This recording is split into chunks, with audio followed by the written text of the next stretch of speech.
नमस्कार, मनी गुरु की इस खास पेशकश में आप सभी का स्वागत है। मैं हूं स्वाति रायना।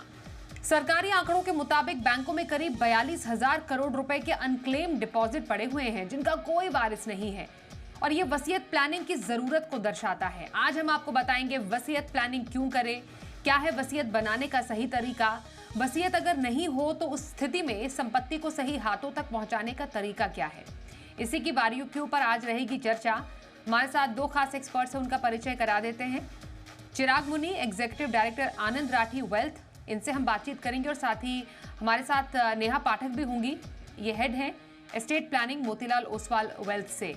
बहुत स्वागत करते हैं। चिराग, सबसे पहले आपसे समझना हम चाहते हैं, वसीयत planning, estate planning, will planning, basically जो आपकी संपत्ति है उसको सही हाथों तक पहुंचाने की एक कानूनी प्रक्रिया इसको माना जाता है।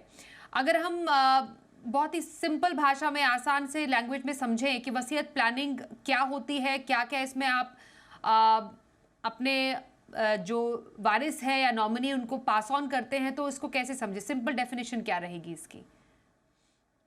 धन्यवाद स्वाति जी। पहली बात तो जैसे आपने कहा, ये एस्टेट प्लानिंग जो होता है बहुत ही इम्पोर्टेंट स्टेप है। फाइनेंशियल प्लानिंग का ही स्टेप है, बहुत ही क्रूशियल स्टेप है, जो आप किस तरह से आपकी जो पूरी जमा पूंजी है आप किस तरह पास ऑन करना चाहते हैं अपने नेक्स्ट जनरेशन को। एक एक कहावत है कि the only thing certain in life is death and taxes.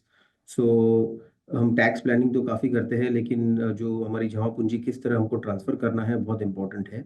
इसमें दो पहलू है। आप एक तो होता है बहुत सिंपल तरीके से हम हमारी विल लिख सकते हैं। एंड अगर एक बार हमने विल लिख ली तो उसमें हमारी जस्ट सिर्फ डिज़ायर लिखनी है कि हम किसको देना चाहते हैं और कितना देना चाहते हैं और कैसे देना चाहते हैं। I think that's a simple will. आपको एक आफ्टर योर लाइफ टाइम जो एग्जीक्यूट हो सकता है, या अगर आपको ड्यूरिंग योर लाइफ टाइम भी प्लान करना होता है, उसकी भी एक जरिया होता है जिसको बोलते हैं प्राइवेट फैमिली ट्रस्ट, जो हम बना सकते हैं। बट जो सबसे सिंपल फैशन जो है वो विल होता है, जो आपकी डिजायर्स है आप एक पेपर पे लिख दीजिए और एकदम सिंपल वे में लिख दीजिए कि किसको देना है, कितने प्रोपोर्शन में देना है। That's the way you can plan. बिल्कुल। तो वसीयत प्लानिंग बेसिकली सही हकदार तक आपकी संपत्ति पहुंचाना होता है। नेहा पाठक भी हमारे साथ है, उनसे और बारीकियां समझते हैं। नेहा, जब हम एस्टेट प्लानिंग, वसीयत प्लानिंग की बात करते हैं तो इंडियन कॉन्टेक्स्ट में कितना पॉपुलर है ये? हम यूजुअली इस पर तो बहुत फोकस करते हैं कि आपको वेल्थ कैसे क्रिएट करनी है, पर इस वेल्थ का आगे जाके रखवाला कौन होगा? क्या हम वाकई इसको लेकर सीरियस हैं? जो डेटा है वो क्या कहते हैं? सबसे पहले थैंक यू वेरी मच आपके शो में मुझे बुलाने के लिए। So I would want to start, मैं आपको कुछ स्टैटिस्टिक्स देना चाहती हूँ कि इंडिया में अगर हम देखें तो 66% जो सिविल केसेस हैं वो भूमि या संपत्ति विवादों संबंधित है। दूसरा ये रहेगा कि आरबीआई ने एक रिपोर्ट निकाला था, 42,000 करोड़ बैंक डिपॉजिट्स अनक्लेम्ड हैं और पिछले साल ये 28% बढ़ गए थे। इंश्योरेंस में यही आंकड़ा कुछ 20-22 हजार करोड़ का है। सो हम अनुमान लगा सकते हैं कि एस्टेट प्लानिंग की स्पष्ट कमी है हमारे देश में। और अगर एस्टेट प्लानिंग करनी है तो इंडिविजुअल्स को अपनी संपत्ति, assets, shares, partnership shares, jewellery सबको प्लान करना होगा और ये प्रक्रिया उनको अपने जीवन काल में शुरू करनी होगी। और ये प्रक्रिया, जैसे कि मेरे दोस्त ने बोला, कि ये प्रक्रिया काफी तरीके से किया जा सकता है। विल से कर सकते हैं, प्राइवेट फैमिली ट्रस्ट से कर सकते हैं, कुछ लोग ये एचयूएफ और नॉमिनेशन से भी करते हैं, और कुछ लोग इसको पार्टनरशिप या कंपनी से भी करते हैं। तो ये बहुत इम्पोर्टेंट एस्पेक्ट है जो कि सब लोगों को करना चाहिए, मगर बहुत कम लोग एक्चुअली इसको अपनी जिंदगी में लागू करते हैं। होता यह है कि लोग बहुत सोचते हैं कि हम प्लानिंग करेंगे करेंगे और उसके बाद में करके वो होती ही नहीं है कभी भी। बिल्कुल। आपने जैसा कहा कि कल करते हैं, इट्स ओके, क्योंकि हम यूजुअली इन चीज़ों को लेकर काफ़ी असहज महसूस करते हैं कि हमारे साथ तो कुछ हो नहीं सकता है। लेकिन अगर आप अपने जीवन काल में अपनी संपत्ति को सही हाथों तक पहुंचाने का फैसला नहीं करेंगे तो आगे जाके दिक्कत ही यहाँ पर डेफिनेटली आएगी। चिराग, क्या फ़ायदे हो सकते हैं वसीयत प्लानिंग के? क्योंकि जैसा नेहा ने भी बताया कि बहुत सारे ऐसे अनक्लेम्ड जो संपत्ति है वो तो पड़ी ही है, कई कानूनी विवाद भी हैं जो कि सुलझ नहीं पाए हैं इसके चलते। तो वसीयत प्लानिंग की सबसे बड़ी खूबियां, सबसे बड़ी खासियत क्या है जो इस वक्त हमें लोग देख रहे हैं, जो कि ये समझे, इसके महत्व समझे कि हाँ वसीयत प्लानिंग करना बेहद ज़रूरी है। कल को क्या ऐसी दिक्कत पेश आती है जो कि वसीयत प्लानिंग के एब्सेंस में होती है? देखिए, सबसे बड़ा इम्पोर्टेंट चीज़ है वसीयत प्लानिंग में दैट आप डिसाइड कर सकते हैं कि आपकी जो संपत्ति है, आप कैसे देना चाहते हैं और किसको देना चाहते हैं। क्योंकि अगर आप विल नहीं लिखेंगे और आपके बाद इट इज़ कॉल्ड मतलब अगर कोई किसी का देहांत हो जाता है, इंटरस्टेट बोलते हैं उसको, विदाउट अ विल, तो लॉ टेक्स ओवर।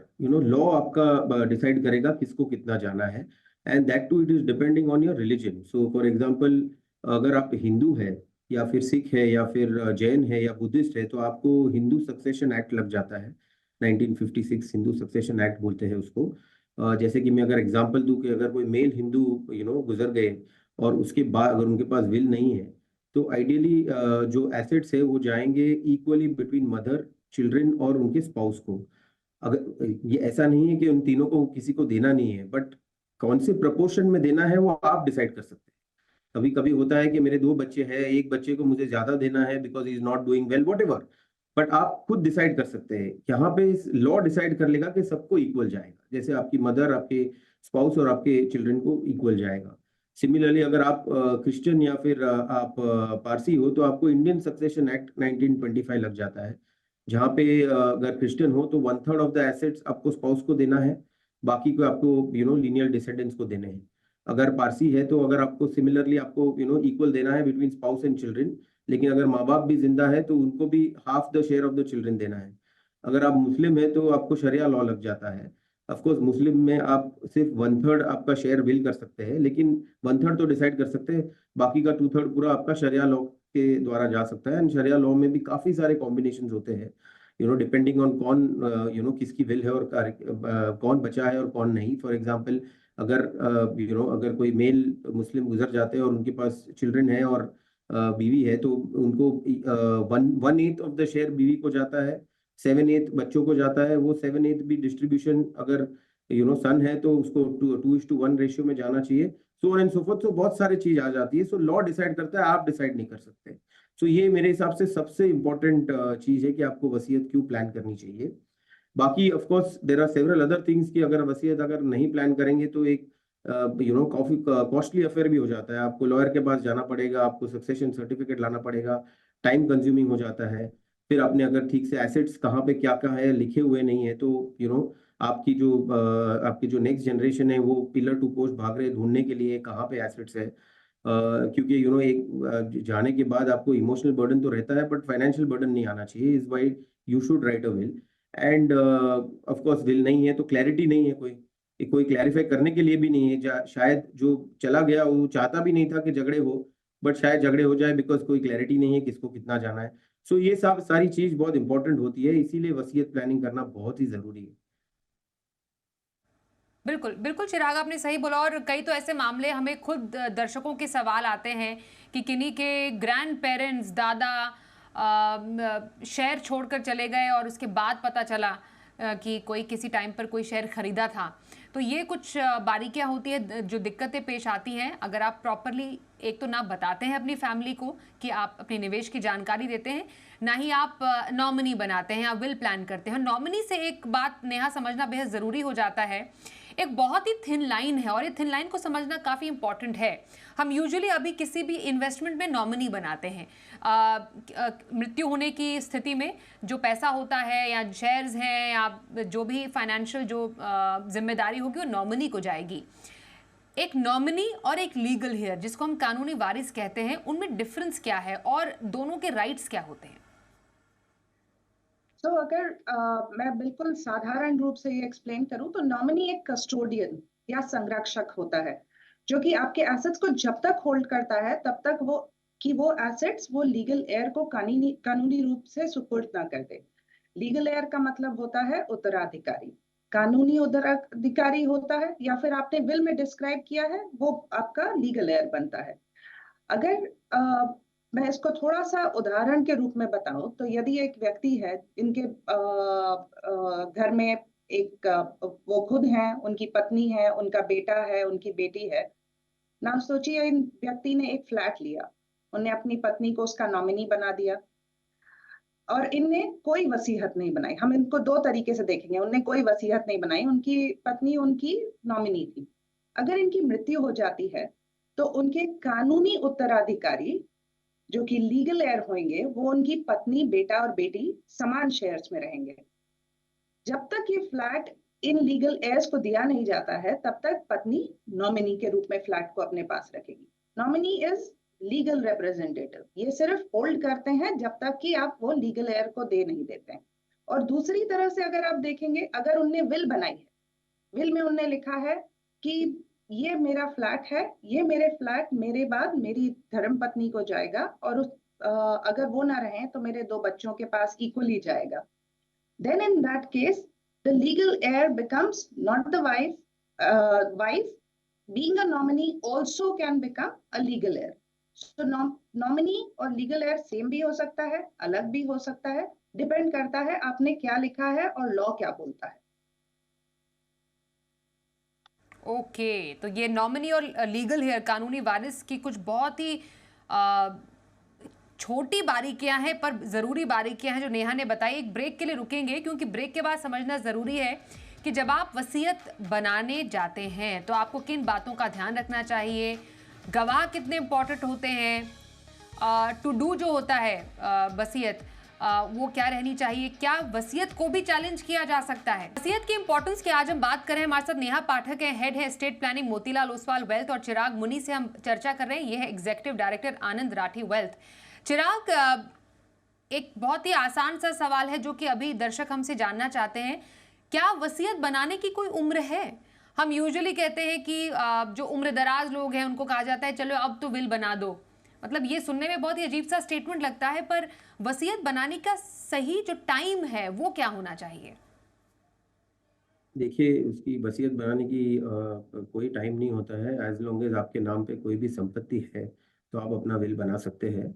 इंडिया में एक थोड़ा टैबू हो जाता है, किसी को बोले कि आप विल बनाइए तो वो बोलते हैं अभी तो मेरी उम्र ही क्या हुई है, या फिर मैं अगर बात करूंगा तो इनसिक्योरिटी पैदा हो जाएगी फैमिली में, या तो मुझे विल की ज़रूरत ही नहीं है बिकॉज मेरे सब बच्चे सब ठीक ठाक है, सब कॉर्डियल है। लेकिन जैसे मैंने बताया कि अगर अगर आपकी विल नहीं होगी क्लियरली तो काफ़ी सारी दिक्कत आ सकती है, इसीलिए विल बनाना बहुत ज़रूरी है। और उम्र का कोई इसमें इशू नहीं है, एज लॉन्ग एज आपके नाम पे संपत्ति है आप अपना विल बना सकते हैं। ओके। नेहा, एक बात बताइए, जब वसीयत बनाई जाती है तो उस दौरान जो विटनेस होता है उसकी इम्पोर्टेंस क्या है, किसको विटनेस रखना चाहिए, और सबसे इम्पोर्टेंट, जब आपने एक बार वसीयत बना दी क्या उसको बाद में बदला भी जा सकता है? एक बार आपने डिसाइड किया कि किसी एक पर्टिकुलर पर्सन को संपत्ति जानी चाहिए, कल को आप डिसाइड करते हैं नहीं मुझे किसी और को ऐड करना है या उसको नहीं देना किसी और को देना है, तो वसीयत को कितनी बार बदला जा सकता है? तो गवाह की इंपॉर्टेंस और कितनी बार बदलाव संभव है? ओके, जब हम लोग वसीयत की बात करते हैं तो हर हिंदू व्यक्ति अपनी वसीयत बना सकता है। हर व्यक्ति जिसके पास संपत्ति हो वो वसीयत बना सकता है। उनको सिर्फ 18 वर्ष की उम्र से ऊपर होना होगा, साउंड माइंड का होना चाहिए और जो लीगल कॉन्ट्रैक्ट साइन कर रहे हैं उस तरह का होना चाहिए। हर संपत्ति के लिए बनाया जा सकता है ना। अगर आप उसको किसी भी वक्त बना सकते हैं तो हमारे को इस बात बारे में ध्यान रखना चाहिए, लाइक हम लोग अपना मेडिकल चेकअप करते हैं उसी तरह से हम लोगों को अपना विल चेकअप भी करना चाहिए।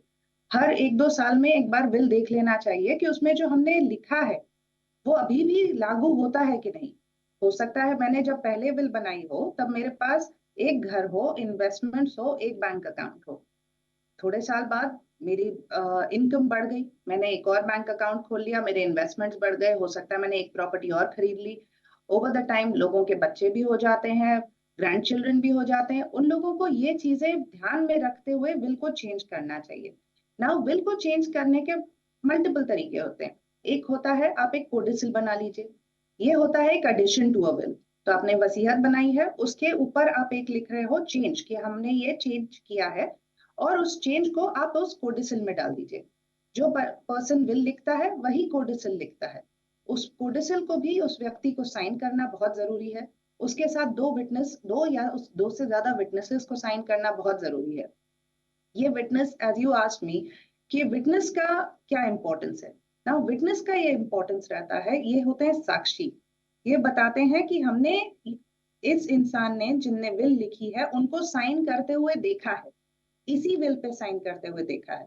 सो अगर कल को ये विल को चैलेंज किया जाता है तो यही लोग हैं जो जाकर कोर्ट में एफिडेविट देंगे या गवाही देंगे कि ये हमने साइन की थी और हमने इन व्यक्ति को साइन करते हुए देखा था।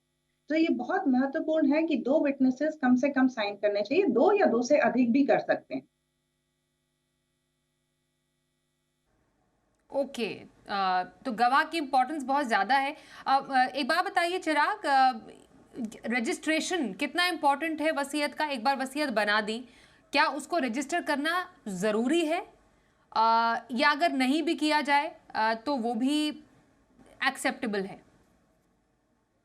देखिए, बाय लॉ रजिस्ट्रेशन कंपल्सरी नहीं है, बट हम रेकमेंड करते हैं कि रजिस्ट्रेशन करना चाहिए, ताकि आपका एक ठीक से रिकॉर्ड रहे रजिस्ट्रार ऑफिस में। आपकी ऑथेंटिसिटी जो होती है बिल की, वो डॉक्यूमेंट एकदम लीगल हो जाता है, आपके कॉन्टेस्ट होने के चांस कम हो जाते हैं। तो इसीलिए रजिस्टर कराना बेटर होगा। आजकल रजिस्ट्रेशन कॉस्ट भी इतना नहीं होता है, डिपेंड्स आप कौन से सिटी में कहाँ पे हो, तो 2-4 हज़ार रुपए में आपका रजिस्ट्रेशन भी हो जाता है। तो एक रजिस्टर्ड विल रखना बेटर है, बट बाय लॉ आप कोई भी पेपर पे भी लिख सकते हैं और वो एक्सेप्टेबल विल है, एज लॉन्ग एज कोई प्रूव कर सके ये फाइनल विल था वो। ओके, जब नेहा वसीयत में हम जब संपत्ति का बंटवारा करते हैं, हम कई बार ऐसे नॉमिनीज या लीगल हेयर का जिक्र करते हैं जो कि अभी बालिग नहीं हुए हैं, 18 साल से कम उम्र के हैं। ऐसे केसेस में मानिए जिन्होंने वसीयत बनाई है वो अगर नहीं रहते हैं और उनकी संपत्ति एक नाबालिग को जानी है, तो उस केस में क्या सिनारियो बनता है? क्योंकि वो तो अभी मैच्योर नहीं हुए हैं, 18 साल के नहीं, वयस्क नहीं हुए हैं, तो तब गार्जियन कौन होगा, क्या वो भी मेंशन करना पड़ता है? तब तक कौन रखवाली करेगा वसीयत की? इसके बारे में जानकारी देना बहुत जरूरी है। सो क्या होता है, कई बार बालिग होने की एज 18 साल की होती है, मगर कई बार लोग बोलते हैं कि हो सकता है 18 साल का बच्चा पैसे इस तरह से नहीं संभाल सके जिस तरह से संभालना चाहिए। सो वो लोग लिखते हैं कि बच्चे को 24 साल या 26 साल की उम्र में ये पैसा मिलेगा, तब तक एक गार्डियन अपॉइंट करते हैं। अब ये गार्डियन, अगर हम नाम नहीं लिखे तो नेचुरल गार्डियन बन जाते हैं, तो बच्चा होएगा तो उसके माँ बाप नेचुरल गार्डियन होते हैं। अगर हम चाहते हैं कि नेचुरल गार्डियन को हम नहीं इसमें स्पेसिफाई करें, तो हम किसी का नाम मेंशन कर सकते हैं जिसको हम ट्रस्ट करते हैं, जिसपे हमें विश्वास है कि वो हमारी संपत्ति को अच्छे से रखेगा, और फिर इस बच्चे को 24 या 26 या जो भी उम्र का होगा तब उसको ये पैसे उनको दिए जाएंगे। So natural guardian and legal guardian, these are the two aspects. इसको हमारे को अपने दिमाग में रखना चाहिए और ये चीज मेंशन करनी चाहिए। अगर हम बोल रहे हैं कि हम किसी नाबालिग को पैसे दे रहे हैं या कम उम्र वाले बच्चे को पैसा दे रहे हैं, even for special needs child, कुछ लोग रहते हैं जो कि अपना एसेट खुद नहीं संभाल सकते हैं, उनके लिए भी हमारे को बिल में गार्डियन बिल्कुल कंपल्सरीली मेंशन करना चाहिए। ओके, और जब हम एस्टेट प्लानिंग की बात करते हैं चिराग, डेफिनेटली बात होती है कि जब आपको अपने एसेट्स को ट्रांसफर करना है अपने सही हाथों में अपने उत्तराधिकारी को, एक विल प्लानिंग हो गई, और भी कौन से तरीके हैं जिसके जरिए अपनी संपत्ति को ट्रांसफर किया जा सकता है लीगल तरीके से? एक बात तो है कि हमको, और एक याद रखना है कि हमको एग्जीक्यूटर का नाम मेंशन करना है विल में, क्योंकि जो अल्टीमेटली आपके बाद जो एग्जीक्यूट कौन करेगा, ये विल कैसे ट्रांसफर करेगा, क्या होगा, वो बहुत इंपॉर्टेंट व्यक्ति हो जाता है। तो वो भी एक ट्रस्टवर्दी पर्सन होना चाहिए कि आपने एग्जीक्यूटर का नाम लिखे। आप बेनिफिशियरी को भी एग्जीक्यूटिव बना सकते हो, बट वो आपकी इच्छा है कि आप किसको एग्जीक्यूटर बनाएं, दैट इज वन। दूसरे तरीके तो जैसे नेहा ने कहा कि आप नॉमिनेशन कर सकते हो, but nomination is a custodian. फिर आपको अगर विदाउट अ विल आपको जाके सक्सेशन सर्टिफिकेट लाना पड़ेगा कोर्ट से। सक्सेशन सर्टिफिकेट जब आपके पास सिर्फ मूवेबल प्रॉपर्टी होती है तो आप सक्सेशन सर्टिफिकेट के लिए अप्लाई कर सकते हो, या आपके पास दोनों है, इमूवेबल और मूवेबल, तो आपको लेटर ऑफ एडमिनिस्ट्रेशन अप्लाई करना पड़ता है कोर्ट में। एंड वंस कोर्ट आपको गो अहेड देता है इज व्हेन आप एग्जीक्यूट करके आप ट्रांसफर पूरे एसेट्स कर सकते हैं। So these are the ways, अगर आपके पास विल नहीं है तो these are the ways you have to do, but will is the most easiest way of transferring your assets and during your lifetime। मैंने जैसे कहा कि आपको एक प्राइवेट फैमिली ट्रस्ट होता है जिसके द्वारा आप ट्रांसफर कर सकते हो अपने बेनिफिशियरी को, जहाँ पे आप दो ट्रस्टी ट्रस्टी हो सकता है ट्रस्ट में, और आप ऑलरेडी शेयर एक डिफाइन करते हो कि ये ट्रस्ट बंद होने के टाइम पे क्या शेयर में जाएगा, जो बेनिफिशियरीज है आपके चिल्ड्रन या फिर आपके स्पाउस, डिपेंडिंग ऑन ट्रस्ट का जो स्ट्रक्चर होता है। तो ये तरीके हैं legal way of transferring your assets. बिल्कुल। तो कई तरीके हैं जिसके जरिए आप अपनी संपत्ति को सही हाथों में पहुंचा सकते हैं, पर वसीयत प्लानिंग बहुत ज्यादा जरूरी है जिसका ध्यान रखने की आपको जरूरत है। कई ऐसी बारीकियां हैं जो आज हमने अपने इस कार्यक्रम में जानी है, लेकिन कई ऐसी बारीकियां, कई ऐसे सवाल आपके मन में भी होंगे। आप भी अगर जानना चाहते हैं इन सवालों का जवाब, तो टीवी पर दिए गए हमारे जो कॉन्टैक्ट नंबर है, हमारी ईमेल आईडी पर अपना सवाल भेज सकते हैं। एस्टेट प्लानिंग से या वसीयत प्लानिंग से जुड़ा हुआ अपने एक्सपर्ट से हम आपके तमाम सवालों के जवाब फिर से जानेंगे। पर आज के इस कार्यक्रम में हमारे साथ इस चर्चा में शामिल होने के लिए नेहा पाठक और चिराग मुनि, आप दोनों का बहुत धन्यवाद हम करते हैं।